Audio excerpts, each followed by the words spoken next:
नमस्कार. आता जातीवर बोलणं आवश्यक झालंय. कारणही तसंच आहे.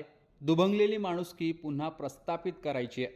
आधी मराठा ओबीसी आरक्षणाचा वाद, नंतर लोकसभा निवडणूक आणि आता स्वर्गीय संतोष देशमुख हत्या प्रकरण. गेल्या काही महिन्यांपासून आपला बीड जिल्हा अस्थिर झालाय. विधानसभा निवडणुकीनंतर वाटलं होतं की आता सर्व शांत होईल, पण मस्साजोगची घटना घडली आणि बीड जिल्ह्यावर सर्वात मोठा आघात झालाय. सरपंच संतोष देशमुखांची हत्या ज्या पद्धतीने झाली ते पाहता आता तरी कुणी त्याचं समर्थन करणार नाही. हा केवळ देशमुख कुटुंबीय किंवा मस्साजोग गावावर नाही, तर संपूर्ण बीड जिल्ह्यावर झालेला आघात आहे. अजूनही ज्यांना यात राजकारण, जातीवाद, नेत्यांची चाटुगिरी करायची आहे, त्यांनी संतोष भैयांचे फोटो पाहावे, आपले डोळे शांत बंद करावे आणि त्यात आपला बाप, नवरा, भाऊ, मुलगा, मित्र यांचा चेहरा पाहावा. तरीही तुम्हाला वाईट वाटलं नाही तर तुम्ही माणूस म्हणायच्या लायकीचे नाही आहेत. तुमच्या कुटुंबातील व्यक्तीला साधं कोणी धक्का जरी दिला तरी प्रचंड राग येतो. इथे तर माणुसकीला काळीमा फासला गेलाय. आरोपी आता सुटत नाही आहेत. पुरावा पाहता फाशी नक्की होणार आहे, पण यातून आपण माणूस म्हणून काय घेणार आहोत? फक्त जातीयवाद का? महाराष्ट्रात महापुरुष जाती जातीने वाटून घेतलेत, नेतेही जातीचे झालेत. आपणही जात म्हणून या नेत्यांचे फोटो बॅनरवर लावतो, यांना मोठं करतो, नेत्यांवर आपला अधिकारही सांगतो. लोकसभा निवडणुकीनंतर आपल्या समाजात वाल्मिक कराड नावाचा नवीन हिरो देखील तयार केला गेला. काहींनी स्वार्थापोटी, काहींनी गरज म्हणून, काहींनी पर्याय म्हणून, तर काहींनी त्याने केलेली 2-4 चांगली कामं पाहून त्याचा उदो देखील सुरू केला. मीही काही काळ प्रभावित झालो होतो, पण बीडची परिस्थिती पाहता भविष्यात हे धोकादायक ठरेल असंच कुठेतरी वाटत होतं आणि तेच घडलंय. वाईट प्रवृत्ती पोसली गेली, ती पसरली आणि लोकांच्या उरावर सोडून दिली गेली. त्याच प्रवृत्तीने मराठा असलेल्या संतोष देशमुखांना तर गिळलंच, पण वंजारी असलेल्या महादेव मुंडेंनाही सोडलं नाहीये.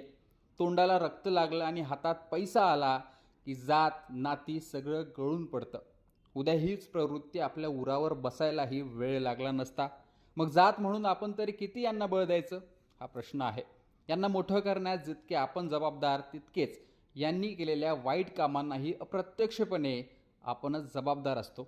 अरे, जर समाजातील एखाद्या पोरीने किंवा पोराने परजातीत लग्न केलं तर आपण त्यांना वाळीत टाकल्यासारखं करतो. तो किंवा ती आपल्या जातीचेच नाहीत असं म्हणून त्यांना बाजूला सारून मोकळं होतो आणि जातीचा भुरटा अभिमान देखील बाळगतो. आता आपल्याच समाजातील काही नीच लोकांनी जनावरांना लाज वाटेल असं कृत्य केलंय. यापासून समाजाला लांब करण्याची मात्र खरी गरज आहे आणि सत्याच्या बाजूने समाज आहे हे दाखवून देण्याचीही गरज आहे. आता तुम्ही म्हणाल की बीडमध्ये वंजारी समाजाला त्रास सुरू आहे. कुठं बांधावरून, कुठं दुकान, धंदा, व्यवसायावरून, कुठं जुने वाद उकरले जात आहेत, तर कुठं वंजारी गावांना पाणी नको म्हणून बंधारे, तलावही फोडले जात आहेत. हे सर्व होतं आहे. वंजारी बहुल भागात मराठ्यांना देखील असा त्रास होत असेल, पण आता हे कुठेतरी थांबायला हवं. मोजक्या लोकांच्या स्वार्थापायी तुम्ही गावगाडा अस्थिर का करताय? कोणाला उद्या जातीच्या मतांवर निवडणूक लढवायची असेल, कोणाला मोठं व्हायचं असेल, तर त्यांच्या पापात तुम्ही का सहभागी होताय? सहभागी होऊ नका. भगवान बाबांनी संघर्ष केला, अन्याय सहन केला, तर समाज मोठा केलाय. आता आपली वेळ आहे. नेत्यांसाठी जात बहाल केलीत, आता त्याच नेत्यांच्या पापाचं प्रायश्चित आपण करायला हवंय. सगळं विसरून माणूस म्हणून गाड्या काढा, मस्साजोगला जा आणि देशमुख कुटुंबियांच्या दुःखात सहभागी व्हा. वंजारी समाज हळवा आहे हे फक्त बोलण्यात नाही, तर कृतीतून करून दाखवा.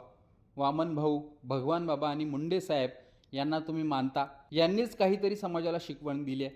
ज्याच्यावर अत्याचार झाला त्याच्या बाजूनं उभं राहा. जातीवाद पसरवणाऱ्या 4 मराठा आणि 4 वंजारी डोक्यांच्या नादी लागू नका. मान्य आहे तुम्ही या घटनेचं समर्थन करत नाहीयेत, तुम्हालाही राग येतोय, पण काही गोष्टी कृतीतून दाखवायच्या असतात.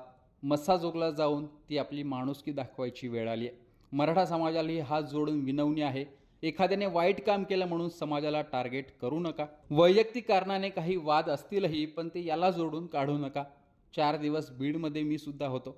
सर्वसामान्य लोक जातीवादाला कंटाळलेत. जातीय अभिमानातून याआधी कुरबुरी व्हायच्या, पण आता जातीय वाद पेटू देऊ नका. आपण ज्यांना नेते मानतो त्यांनी मस्साजोगला जाणं अपेक्षित होतं, पण का गेले नाहीत त्याचं उत्तर त्यांच्याकडेच आहे.